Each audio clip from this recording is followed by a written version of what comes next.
Alright, what's up guys? So back with another one here now. As promised, we've talked about Fatal Fury. It's going to be a negative video. I'm hating in this video. I have to let out this hater energy that I've been storing up. And I also want to talk about what you got wrong, what you misunderstood, what SNK misunderstood. But before we get into this, before getting all the negativity, like I said in the other video, I think Fatal Fury is a very good fighting game. So this is the game I play right now. Gameplay is excellent. It's going to get better. So I vouch for the gameplay. That's not what we're here to talk about. We're here to talk about that horrible, completely misguided marketing campaign that I've been against from the beginning. I don't know if you watch it, but I made this video once I started announcing guest characters. I was like, what the hell are you doing? Like, SNK, who are you trying to market this game to? Like, what are you doing? Like, who is your audience? And I had so many people just telling me I'm an idiot, Junior, you're old, you're stupid, you don't understand, this is what you have to do. Like, if they don't do this, they're not gonna reach the Zoomers. They're not gonna reach the new audience. They have to show all these famous celebrities shilling out the game. No, that doesn't work. And this is what happens. The guy that led the project right here has stepped down to SNK CEO after they spent an insane amount of money and got no return. Of course, somebody's got to pay. You're in charge, you're gone. So I don't think, another thing too is I don't think a lot of you really understand how much money was wasted in this. So I'm just going to go over some things really quickly, and then I want to talk about what they should have done, what they could have done. But let's go. So again, this is just a small fraction, but do you know they hosted multiple boxing events? So not only do they sponsor, like, you know, a boxing, let's just put our logo on it. They made their own boxing event, complete with like anime movies, like prize pools and everything. They got high-ranking boxers. So again, this is like multi-million dollar investment. You got Ronaldo. What else needs to be said about this guy? One of the most famous athletes in the entire world. You can look up his rates online too. He will come to your party. If you're hosting a birthday party, you want this guy to show up, it says like minimum $1-2 million, just appearance fee, just at the start. So again, how many days did they use him to film all that BS in the game? You got this goofy DJ. Wow, he's gonna save the game. Trust me, this is what the kids want. I know a lot of you guys are like, actually, he's a great addition. False, but also in terms of marketing, do anything. I'll show you, I'll talk about why later. This one is massive too. They were the main sponsor of WrestleMania. So again, there's more information online. You can go look how much money WrestleMania brings in from sponsors. So it was like 2023, it was like they brought in like $25 million just from sponsors. And then they were like, last year, 2025, so this year, it's like revenue increased 90%. This is another multi-million dollar investment from SNK into the WrestleMania ring, right? You got Speed, one of the most famous, and when you're famous, you know, most expensive content creators in the entire world, doing multiple events. He was in a movie. They had to pay an animation studio to animate that. They had him do all this acting BS, right? You got Speed. Here's another one, Speed and this guy KSI. He's another very, very famous YouTuber. But there's more and more and more and more of just SNK throwing insane amounts of money out there to get their game's name out there. Okay? Now, out of all that marketing, right? All that marketing, all those interviews. And let me bring up this guy too, because I know you guys love this guy. I know you guys love this guy saying he's a great brand ambassador. Is there a single clip? Is there a single moment of any of these people playing the game and enjoying the game? Not saying like, this is the best game of all time, hashtag sponsored. Is there any sign or footage of them genuinely enjoying and having fun with the game? I haven't seen a single. Please, if I'm wrong, send me one clip, I'm begging you. But basically, they dropped $40 million, $50 million, however many $1 million, just to throw their name out there, thinking it's gonna do something, and it did not. Now, I understand, I'm not an idiot. I know marketing is important, right? I know marketing is important for whenever a product, but it's not a one-to-one ratio, right? It's not like the more we market the game, the more people are gonna play it. There's definitely diminishing returns. In this case, I feel like there were maybe no returns. And one of the big criticisms whenever I was talking about this is what I wanna really focus on right now, is that everyone is saying that you look at Street Fighter 6. Look at Capcom's marketing. Look at Capcom marketed Street Fighter 6. They did market Street Fighter 6. They did a great job.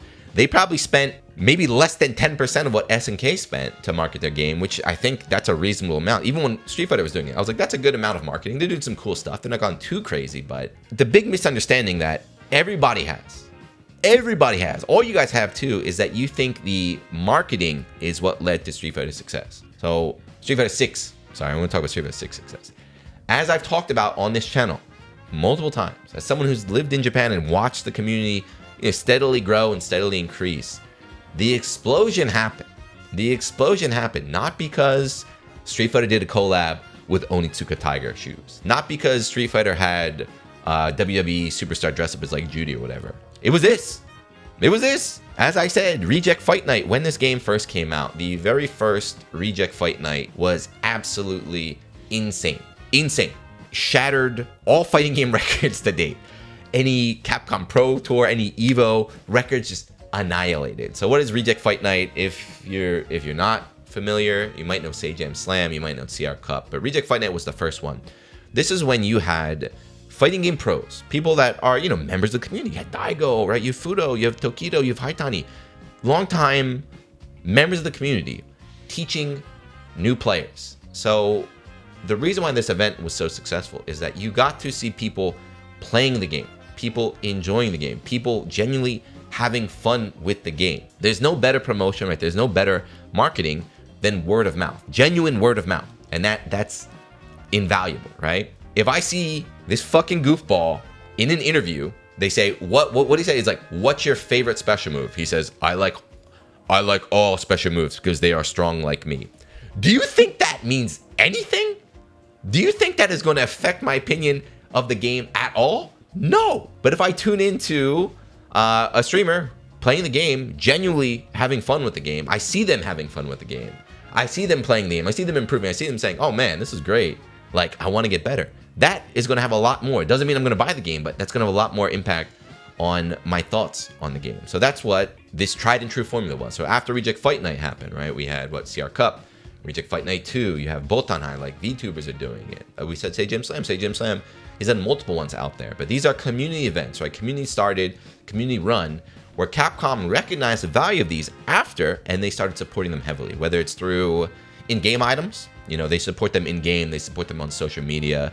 I'm sure there's some funding going involved. I don't think it's like Capcom is paying for these to be hosted, but I'm sure there's some funding as like, hey, we'll support you, whatever it takes, we want to make it happen. But that's the point, right? This $50 million, I keep throwing off it, let's just say $50 million. This $50 million SNK threw out, just targeting people outside the community, people that have no interest in the game, right? Thinking that this is what we need to do. They should have been putting more money into the community. That's my stance. It's a bit too late to prove it now. I'm sorry. There's still a chance, but that's basically it. I feel like I've got the hater energy out of me. I'm not saying like take that $50 million and you should have put it in the community. If you gave Maximilian $50 million, this game would have had 10 million copies sold. No, that's not it, right? I don't think anything SNK could have done would have made this game a huge launch. The problem is the launch is a failure now because they spent so much money for no return, right? If you'd cut back the marketing a ton, saved your money, I bet the sales would have been almost exactly the same. Then you could have used that money to grow from here. So a good example, even though as much as I am anti this game, but Smash Brothers, right? I think Smash is one of the, like Melee too, is one of the best examples of it. Organic growth in a community, right? It's purely organic because even Nintendo doesn't want them to do it, but it just community having fun, vouching, getting their friends playing, get the other friends, and you just see the growth, see how big it is around the world too, right? Smash, by the way, is just as bigger than Street Fighter. I don't know, but that's also how you reach the new audience, right? That's basically the target of every company is you need to reach the youth, the Zoomers, reach a new audience, and it's word of mouth. That's what you need to do. And not just Smash too. I think another really good example was Tekken 7. Tekken 8, I know it's got some problems, but Tekken 7, if you remember, over the years, it was just like, hey, we sold 2 million copies. And then like a couple months later, it's like, hey, we sold 3 million. It's like, hey, we sold 4, we sold 5, right? It wasn't the game dropped and was just like 1 billion copies sold. It was steady growth throughout its life because you get good updates, but also word of mouth, the community. Even I played it for years. The reason why I played it is other people having fun. They said, hey, this game's awesome, check it out. I tried it, I liked it, I streamed it, I told people. Word of mouth, right? People that care about your game, people that will vouch for your game are a lot more valuable for you than this guy. That's it. I got it. I feel much better. This is again, not to rub salt into the wound or anything, and not to spit on the grave, because I still play this game. I think it still has. It's already confirmed that it has a couple years ready to go, but let this be a lesson to all fighting game companies, which I'm sure they didn't need to know. I promise you, the other companies knew this was going to happen. But do not spend $50 million marketing your game to people that do not care about your game. Back your community, support your community, keep your goals realistic. Let's grow from here. Without this guy, because he's gone.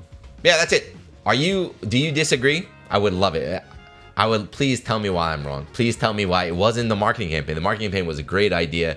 It was this other thing. That's something I've noticed since talking about Fatal Fury. There's SNK fans. There's some SNK fans that I think there might be some brainwashing or mind control going. But yes, that's it. Let me know what you think. Do you still think adding these two characters that alienated a lot of people was a good idea? Let me know in the comments. And yeah, I'll see you next one. Peace.